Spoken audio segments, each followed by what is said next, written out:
केंद्रीय गृहमंत्री अमित शहा तिथल्या परिस्थितीची पाहणी करण्यासाठी पोहोचलेले आहेत।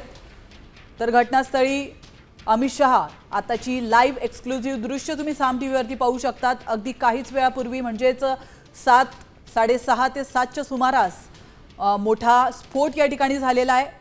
दिल्लीमध्ये दहशतवादी हल्ला झालाय का हा महत्त्वाचा प्रश्न जरी उपस्थित होत असला तरी यामध्ये 11हून अधिक जणांनी आपले प्राण गमावलेले आहेत आणि 30हून अधिक जण गंभीर जखमी झाले आहेत। त्यांची पाहणी करण्यासाठी, त्यांची भेट घेण्यासाठी आणि सोबतच घटनास्थळाची पाहणी करण्यासाठी केंद्रीय गृहमंत्री अमित शहा या ठिकाणी पोहोचले।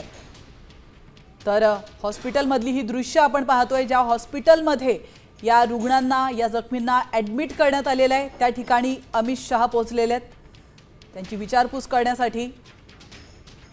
तर काहीच वेळापूर्वी आपण पाहिलं अमित शहा यांनी माध्यमांशी संपर्क साधला होता आणि त्यांनी माहिती दिली होती की या विषयीचा सखोल आणि गंभीररित्या तपास करण्यात येईल। नेमका हा हल्ला आहे की स्फोट आहे याची देखील चौकशी करण्यात येणार आहे आणि तसे निर्देश देखील देण्यात आलेले आहेत तपास यंत्रणांना।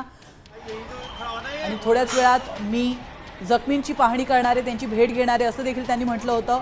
आणि त्या पार्श्वभूमीवर हॉस्पिटलमध्ये ते पोहोचलेले आहेत आणि या ठिकाणी डॉक्टरांशी ते चर्चा करताना पाहायला मिळतात।